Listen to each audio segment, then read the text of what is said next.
You might assume that Los Angeles, California, with its thriving health-conscious community, is an ideal location for vegetarian restaurants. Or so one might think. Nestled on the renowned Santa La Brea Boulevard in Hollywood, there is a vegetarian/vegan eatery managed by Dean Hamui, along with his sons, Arthur and Sammy. However, despite its prime location, the restaurant has accumulated $200,000 in debt and is on the brink of closure.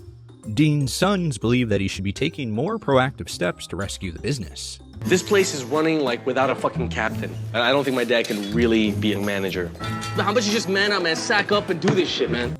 Despite having a manager, Dean still handles most of the work at the restaurant, including cleaning and maintenance, by himself.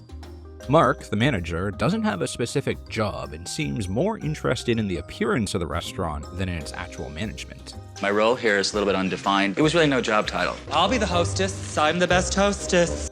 The business is struggling and is on the verge of permanently shutting down. I think we need Chef Ramsay's help because we don't know what the fuck we're doing. On the day that Chef Ramsay is set to arrive, everyone is running around, getting the place ready for him. That's good. Perhaps they actually cleaned out their refrigerator, or plan on not using their microwave. Still, Sammy is a little bit scared at the prospect of meeting the Gordon Ramsay. I'm a little bit nervous to meet Chef Ramsay. I heard the guy's like fucking 6'2" and shit, like he's a fucking monster. To make matters worse, Dean gets some bad news before Chef Ramsay's arrival. His head chef, Aurelio, is nowhere to be found. Dean tries getting a hold of him, but he's not answering. Gordon pulls up in a bright red Ferrari to La Brea Boulevard, one of the busiest streets in Los Angeles. He notes how the strip is packed with good restaurants. Therefore, Gordon feels it can't be the location that is the problem. He's greeted by Dean upon arrival and given a tour of the space. The first thing Gordon notices is the wheatgrass they grow in the ceiling, which Dean plucks and eats raw, making Gordon laugh. Dean says the restaurant has both vegan and non-vegan versions of all their meals. Dean then admits to Gordon that his chef did not come in for the day, so he will be the one cooking. Dean complains that Mark spent $5,000 on a liquor display cabinet. When Gordon asks if Mark is a partner, Dean says he is not. He just lent him $10,000 for the restaurant. Next up, Gordon meets Mark, who explains he is responsible for the design of the restaurant. Shaking hands with Mark, Gordon realizes he has sweaty hands. He's sweating due to the grey shirt he is wearing, which is a Glasgow Rangers shirt. This famous Scottish football team is the one Gordon Ramsay was going to join before an injury ended his young football career. Mark knew this and wore the shirt just for Gordon. Ramsay then sits down to sample the menu, puzzled by an item called mogadufu. Sammy explains that it's a mixed vegetable stir-fry topped with black bean sauce. Gordon orders the turkey patty melt, mogadufu, and blackened salmon. The first dish served is the turkey melt, but unfortunately it is dry and unappetizing. Since Ramsay refuses to eat it, he decides to try feeding it to a dog on the patio. Fortunately, Tubbs, the dog, doesn't refuse the offering, but does seem hesitant to have seconds. First of all, I'm so glad the dog ate. I was so glad because I thought if the dog doesn't eat this burger, we're fucked. The mogadufu is a disaster, served with overcooked rice that Gordon declares inedible. The blackened salmon is dry and has an overly fishy taste, suggesting it was stored in a poorly cooled refrigeration unit. Gordon bluntly tells Dean the food is terrible, describing it as looking and tasting like crap. Mid-sentence, Gordon feels unwell and suspects the fishy salmon is to blame. He asks to inspect the kitchen, suspecting mishandling of ingredients. His inspection quickly uncovers typical errors seen on Kitchen Nightmares. Fresh and cooked salmon are stored side by side.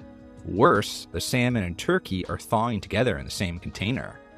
Dean admits he doesn't check the refrigeration unit since he leaves that to his chef.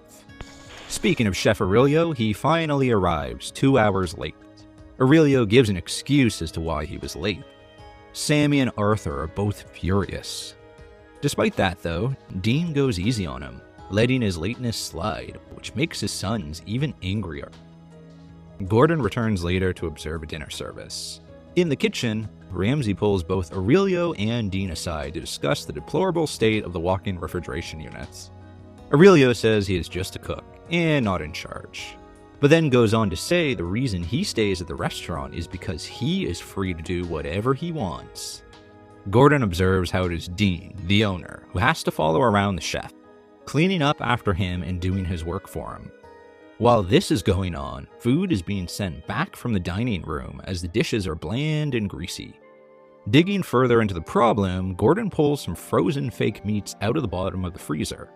Dean says it is unduck, aka fake duck meat. The next thing he pulls out is fake fish, which is called, as you may have guessed, unfish. So far I've had unduck, unfish, and unfucking believable. After the service, Gordon has a conversation with the staff. They claim the manager is letting so many things slip.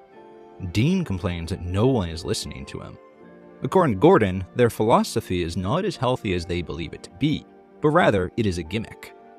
Gordon claims that the most significant issue is the food, but at the same time he is unable to comprehend how the establishment was able to receive an A rating from the Department of Public Health in Los Angeles. Gordon says he won't help them until the place is spotless. He gives the order to the staff to perform a thorough cleaning of the restaurant overnight. Gordon posts an F sign on the door because they did not deserve the A rating from their last inspection. The staff stays all night to completely clean the restaurant from top to bottom. The following day, Gordon comes to the realization that in order to make changes to the restaurant, he must first make changes to the owner. Therefore, in order to assist Dean in locating his voice, and thereby enabling him to lead his staff, he takes Dean to a hill outside. In order to vent his annoyance, Gordon convinces him to yell it out into the world. Mark and the chef are called out by Dean for their unprofessional behavior. Give it to him, you limp dick! Who the fuck is in charge in this motherfucking kitchen? Good. Well done. But let's wait and see if this will have any kind of impact. Back at the restaurant, Dean notices Sammy doing something he does not want him to do. In the past, he would have simply ignored it or gone to clean up after Sammy's mess. Not this time, though. He yells at his son and tells him he's wrong. Surprisingly, Sammy is pleased that his father is finally standing up for himself and welcomes the criticism. The kitchen, which was scrubbed throughout the night, is next. When Gordon examines it, he is pleased to discover that it is completely clean. Ramsay removes the F Health inspection rating he posted, leaving the A rating in place beneath. Now that Dean has changed his ways and the restaurant is no longer filthy, Gordon can begin to redesign the menu. He introduces 2 new evening specials, a halibut dish and a shrimp salad. Gordon, on the other hand, still believes he cannot trust Dean not to return to his old ways. In order to prevent Dean from running around picking up after staff, he has Dean handcuffed by a policeman. Everyone will be responsible for their own work. Dean is not going to be able to assist them with his hands tied. Diners form a line around the block to enter the restaurant for the evening service. Mark, our hostess for the evening. Hi. How Nice are to you? see you. Did Chef Ramsay just refer to Mark as the hostess? Jeez. On the other hand, Mark was the one who coined that term for himself. Regardless of the job title, Mark's more concerning issue is that he is sweating profusely while running around greeting customers. He is no longer wearing the Rangers jersey. Instead, he has chosen to wear a white collared shirt, which reveals his sweaty armpits in a very obvious manner. Mark, who I suppose is a little bit of a hippie at heart, is not a fan of wearing deodorant. Back in the kitchen, Dean struggles to keep his hands away from things. The good news is that the specials are selling out quickly. The bad news is that Dean discovers that Mark, the hostess, was taking orders despite the fact that it was not his job. Dean doesn't want him taking orders because he's afraid he'll mess it up. And that is exactly what happens. He accepts an order for a dish that is sold out. Dean scolds him before forcing him to apologize to the guests. Mark's sweating problem, however, persists. Gordon even catches him tucking a menu under his sweaty armpit. You can't tuck menus under your sweaty armpits and then hand them out. Yeah, I hear you. Mark, please. Mark is dripping with sweat. Gordon has no choice but to send him home to change his shirt during the service. Customers are left lining up outside. Mark is on his way home to change his shirt. Gordon buys Mark some deodorant, including one that is made for a woman. Secret, made for a lady, strong enough for a man. He's fucking funny little limey bastard. The cop returns, and Dean is released from his handcuffs after promising to lead rather than just pick up stuff. As Dean makes his rounds, he notices that one table got a cold dish, and another has customers who discovered hair in their food. Dean brings the plate back into the kitchen to show the chefs the dishes that were returned. But Aurelio doesn't take it seriously and tries to make Dean seem like he's exaggerating when he tells him to calm down. In fact, he lashes out at Dean, asking, "Do you want to cook?" Gordon calls a meeting to debrief after yet another underwhelming service. Gordon reports that there was some good news. The halibut specials sold out in just 15 minutes. Additionally, he gives Dean high marks, stating that Dean demonstrated improvement as manager. The unfortunate news is that the food continues to be the most significant issue being forced by the restaurant. Bland and boring is how the Michelin-starred chef describes it. Gordon's team works all night to prepare the restaurant for its relaunch. Changes have been made to the exterior signage, which now features a green font that appears more natural. They also replace the cluttered and outdated canopy with a sleeker, more minimalist design. The inside is brighter and fresher, with healthy green colors and a mural on the wall. Mark is overcome with emotion as a result of the transformation. Additionally, the menu has been redesigned, and now it is Dean's turn to start crying about it. Because he is so overcome with emotion, he decides to give Gordon a big fat kiss. As for the menu, Gordon has reduced it from its previous, thick, multi-page format to just a single page. When the staff is given the opportunity to sample the new dishes on the new menu, they are blown away by the flavors. With little time to spare, they get everything ready for the dinner service. During the relaunch, Dean is in charge of the staff, but he notices that Mark is once again taking orders. Taking hold of his collar and yelling at him, Dean marches him out the back. Everyone is under pressure, but Dean and the chefs are particularly feeling it. During the middle of the service, Aurelio makes a threat to leave if Dean does not stop yelling at him. But Dean keeps doing it, so Aurelio finally gets in his car and drives off. After leaving, the chef returns solely to offer an apology to Gordon. In spite of this, Dean arrives just as soon as he does, and Aurelio and Dean engage in yet another fight. He threatens to leave unless he gets his money that he's owed, so Gordon pays him out of his own pocket. Aurelio says that he will be gone after that night, but he is willing to come back for this evening only. The kitchen is backed up, and customers are waiting for food, but they work together to get everything out. Customers are pleased with the new menu, and the relaunch is successful. The night ends with Gordon congratulating all the guys on a job well done, particularly Dean, whom he pulls aside for a final word. Gordon tells him that he is rooting for him and the restaurant to succeed. Gordon hugs them and offers them his best wishes. Ramsay and his crew finished filming the Santa La Brea episode in March 2008. In the aftermath of Ramsay's renovations, reviews were mixed.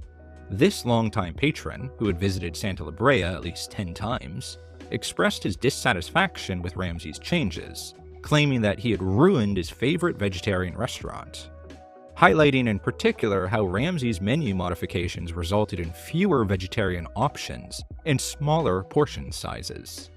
Taking into consideration that this occurred in 2008, right around the time that the United States was experiencing the beginning of the Great Recession, it is highly probable that customers were looking for more value for their money.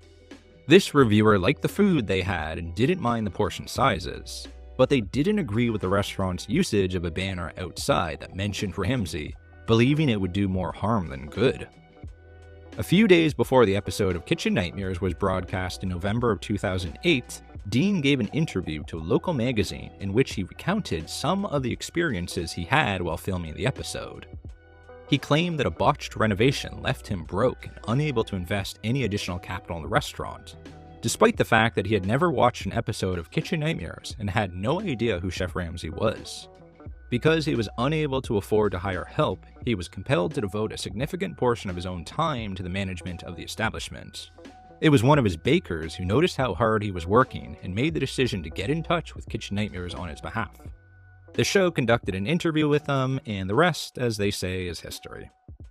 Dean felt the show misrepresented him and had to make him look bad, especially after Ramsay called his mogodufu dish poo-poo.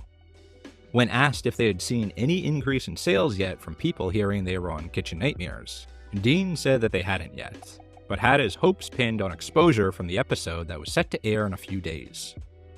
The interview ends with a statement that is also a warning, saying that a lot of restaurants that go on Kitchen Nightmares end up closing not long after. Dean, however, remained defiant, saying that he knows that they'll get back on track. The episode aired on Thursday, November 20th, 2008, as the 11th episode of the second season of Kitchen Nightmares. It is one of the lower-ranked episodes of Kitchen Nightmares, only getting a 6.7-star rating out of 10 on IMDb, which places it in the 72nd position amongst the total 102 episodes. Although interestingly enough, it has 176 total ratings, which places it in the 44th position in terms of the total amount of ratings. Typically, when there is an imbalance like that, it indicates that although viewers may not have liked the episode in terms of quality, there is something that they may have personally related to, causing them to leave a rating, whereas they might not have otherwise done so. Reviews following the episode of the restaurant were generally positive, with a 3.9-star rating on their Yelp page. This reviewer positively praised the food, but also the decor changes Ramsay's team made, in particular the cute patio area. Yet, still some of the longtime customers were not happy with Ramsay's new menu, preferring the old one. Chef Ramsay returned to Santa La Brea in 2010 to check up on the restaurant in a special revisited follow-up episode. This place gave me a headache, an even bigger stomachache, so I'm back to see if this Hollywood story has a happy ending. As Ramsay enters the restaurant, he's greeted warmly by Sammy and Arther. When he inquires with them about the whereabouts of Dean, they both surprise him by telling him that their father retired the prior year. Dean decided to retire in his home country of Syria. Next up, Ramsay asks about Mark. It turns out the boys gave Mark the boot. Sammy says he does not miss Mark at all, not even in the slightest. Furthermore, it is not just those two that have left the building. Aurelio is gone as well. Looks like they have really cleared house. Gordon disappears into the bathroom, but not because he has to go. Rather, he wants to call Mark in private to get his side of the story. Gordon requests a meeting with Mark, who you may remember lives locally. That's how he was able to run home to change his shirt that night he was sweating profusely. Before he can go do that though, Ramsay first does his classic refrigeration inspection. This time he is pleasantly surprised. Everything is labeled and dated. A good sign so far. Following that, he meets up with Mark. While Mark says he was disappointed to have parted ways with the management, he doesn't miss being the butt end of jokes. So what does Gordon do next? He pokes fun at him when Mark asks him for a job in one of Ramsay's restaurants. Do something about your sweating first, then I may think about it. It's like Niagara Falls on your armpits. It's not Niagara Falls. Ha! Do you guys think Chef Ramsay would ever offer Mark a job? I doubt it. All jokes aside, Mark says he is now working for a company that does raw food, as he is a self-described raw foodist. If you recall, around 2010, the whole raw food eating trend became vogue, for a while. Back in the restaurant, Gordon says he wants to talk to Dean if possible. The boys call him up and give Gordon the phone to talk to him. Ramsay tells Dean that his sons are doing a bang-up job and that he's going to be very proud of them when he comes back to see what they've done with the place. After the call is over, Gordon asks the guys how business has been over the past year. Arthur says sales are up 10%, which, given the recession at the time, is a positive given that a lot of restaurants were struggling around that time. Arthur has his girlfriend, Dawn, working as a waitress at the restaurant. When Ramsay meets her, he tells Arthur he's a lucky guy. Dawn pokes fun at Mark's legacy by showing off her sweat-free pits. But the most important question is, has the food quality improved? Ramsay orders a quintessential Kitchen Nightmares dish, salmon. You probably notice that salmon is always either frozen, raw, or dry in most of the other episodes that Chef Ramsay tries it out on. The verdict? Gordon says it is delicious. Next up, he tries a tofu dish, which Gordon admits normally is not his thing, but in this case, he actually finds it quite nice. What the boys didn't tell Gordon was that it was actually the unchicken. Having said it was delicious, he can't take it back. Everyone has a laugh over that. All joking aside, Arthur admits that had it not been for Gordon, they would most likely be out of business by then. Gordon leaves a second time. This time he says it is a Hollywood story with a happy ending. Sadly, though, it seemed like things were not going so well for the restaurant after. Rumors began to circulate in March 2011 that it would soon close. The restaurant confirmed the rumors, posting on their Facebook page in early April of 2011 that the restaurant would close that month. encouraging customers to come in one last time before it closed. However, as fortune would have it, they didn't end up closing in April, posting on their Twitter account at the time that they would remain open till at least mid-May. They later posted that they were to close on June 1st, 2011. They didn't give an official reason as to why they were closing to the best of my knowledge, but the poor economy of the prior few years probably didn't help. As for Dean, he was enjoying retired life in Syria. I say was because a few years after going there, the Syrian civil war began in 2013, which may have interfered with his retirement plans. This poster pointed out what a difference 10 years would make to implications of someone going to Syria. As much of the country was damaged in the fighting, it may have been the reason as to why Dean returned to the States, coming back to Los Angeles. On his YouTube page, he posts videos of the destruction caused by the war in Damascus, along with a video of Taza Grill, which he managed from 2011 to 2013. His Facebook profile indicates he is living in Los Angeles at present. As for his career endeavors, he doesn't list any new restaurants he is a part of. What happened to the location that was Santa La Brea? It became a German place called Wursthaus. Unlike its predecessor, it is enjoying quite a bit of popularity in the space as it continues to operate to this day. You can see what they did to the patio that Chef Ramsay's team spruced up during the episode. Overall, it has good ratings online, with a 4.1 rating on Yelp. And what happened to the boys, Sammy and Arther? Sammy took a trip to Japan, his mother's native country, in 2014. He posted a bunch of pics on his Tumblr account at the time. He indicated on his blog that he moved to Las Vegas. His Facebook hasn't been updated since 2017, but he showed some pics of his Kawasaki Ninja motorcycle that he liked to ride around. Overall, I hope he is doing well for himself, wherever he is today. As for Arther, I don't have too much info about him either, other than a Facebook page that was last updated in 2019. He did post some pics in Las Vegas, although I'm not sure if he joined his brother living there, or if he was just there for a holiday. I also hope he is doing well whatever path he pursued post-Kitchen Nightmares. His girlfriend Dawn has posted a few pics on her Facebook page, including one of her traveling to Paris in front of the Eiffel Tower. Other than that, I don't have a professional update on her, as most of her Facebook page are political posts. I regretfully don't have an update on what happened to either Mark or Chef Aurelio. I'm not sure Chef Ramsay ever offered Mark that job he wanted, though. As for Aurelio, his role in the episode received mixed reactions, with some criticizing his work ethic, or lack of, while others defended him, saying that Dean, as a boss, should never scream at his employees. Hopefully, wherever he is today, he no longer has to make mogodufu.